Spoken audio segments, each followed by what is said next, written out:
Hello and welcome to Real Gases in Chemistry.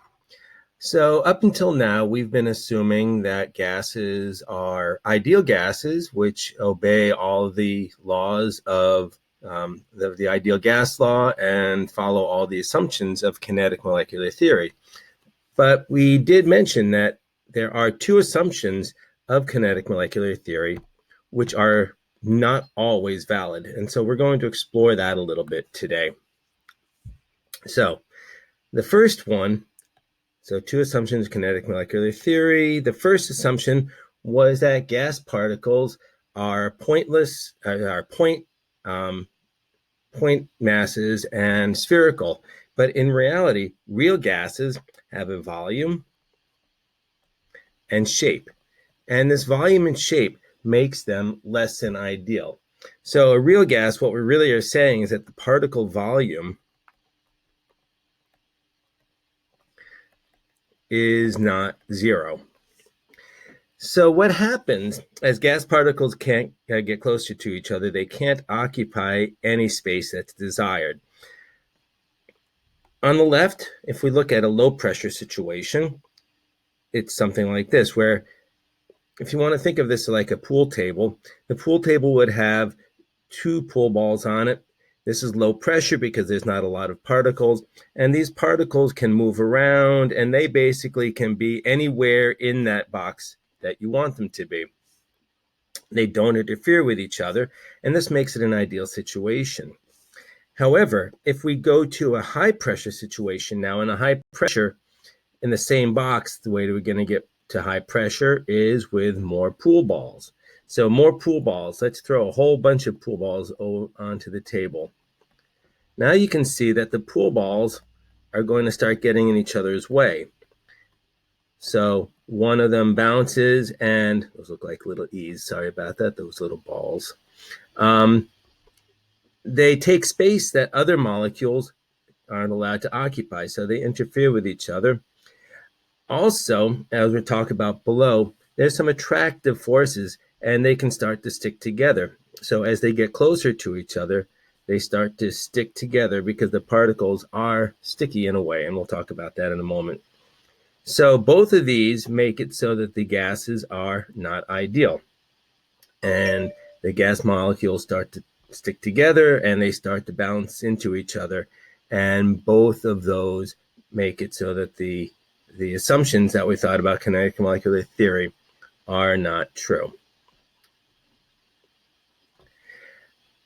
So what I want you to remember is that high pressure is a non-ideal situation. Non-ideal situation because the particles get close together, the distances between those particles decreases, and they start to stick as well. So not ideal.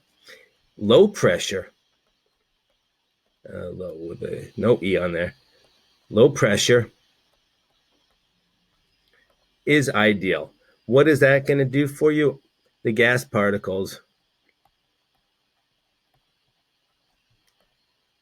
are independent. They can act independently of each other, and so they are not going to interfere with each other. So that's one aspect of kinetic molecular theory. The other one, as I've alluded to, is that real gas particles have attractive forces.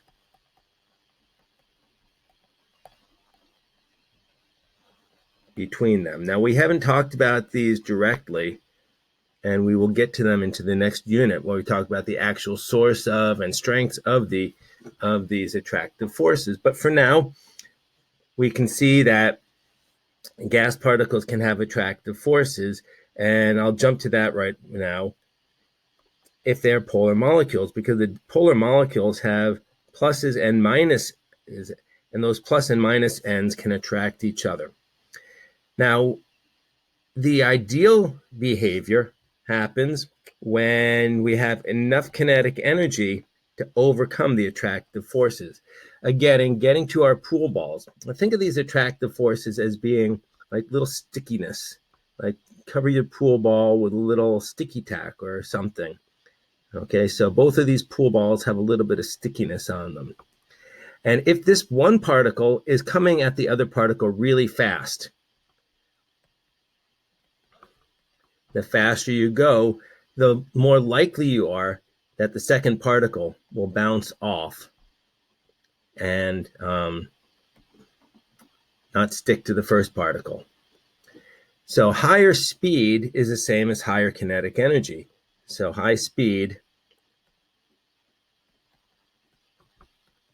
is high kinetic energy. High kinetic energy happens at high temperature. So the opposite of high temperature is low temperatures. At low temperatures, the attractive forces then are stronger than the kinetic energy. And we can't overcome the attractive forces. So as the temperature goes down, the attractive forces become stronger and the gas changes to a liquid where the particles don't have enough kinetic energy. And you can think of a liquid as being a non-ideal gas.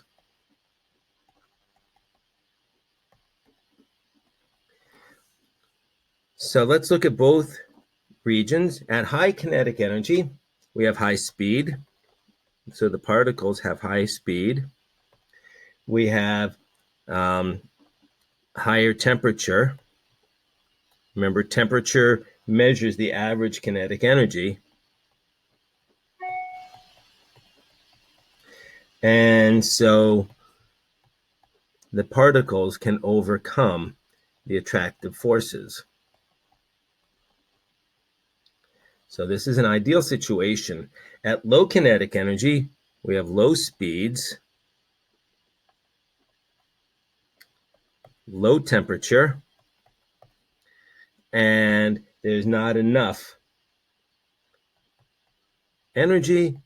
So the particles, let me spell that right, particles stick together. They adhere to each other, and that's a non-ideal situation. Now, polar molecules, and we'll go back to polarity in a few lessons when we get to back to chapter 13. Polar molecules have high attractive forces. And polar molecules are things like water, ammonia. These are things that had those strong delta plus delta minuses in them, anything with a delta plus delta minus. And so these are molecules that are going to be non-ideal. Nonpolar molecules are particles or atoms such as nitrogen gas, oxygen, helium, neon. They all have low forces. They're all nonpolar. So these low forces, they can stay as a gas at lower temperature. And so that is non-ideal as well. And then I'm not sure why I've got high pressure stuck in here, but we'll talk about it. High pressure is when the particles are close together. The attractive forces are also going to be more important. That's why, as we said up above. And so at higher pressure, we're going to have stronger attractive forces, and the gases can condense. So anytime you think about gases being able to condense, in other words, as I said above, the gases condense, so the liquid is a non-ideal gas, and the two times the gas can condense, high pressure and low temperature. And so these are not ideal. Now, on the test or on a quiz, I could ask you either way. So make sure you realize it's opposite, right? High pressure, low temperature. Those are places where the particles are sticking together, where they're interfering with each other. That's not ideal. Or I could ask you to tell me when a gas is more ideal. And that's going to be when they're not interfering, when they're very fast, high temperature, or when they are far apart at low pressure. So the most ideal gases then are going to be small, spherical, and non-polar. And these are going to be things like helium. Remember, helium was the smallest atom, and it's an atom, so there's no polarity. There's no delta En to give us a polarity. Helium, any of the noble gases, and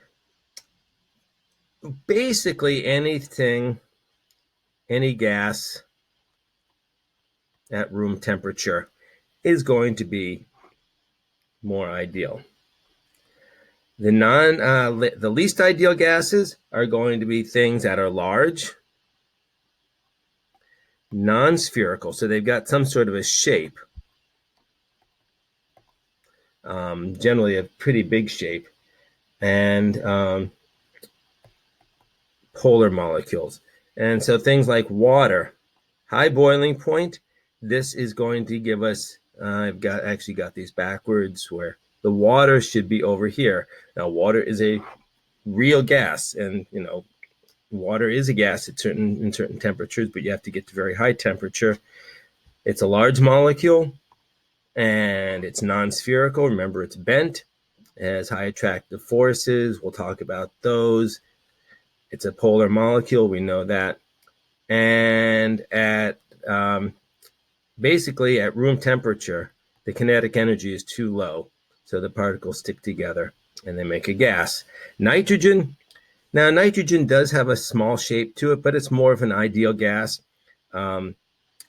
Its boiling point is 77 Kelvin, which means that at room temperature, there's enough kinetic energy to overcome those attractions.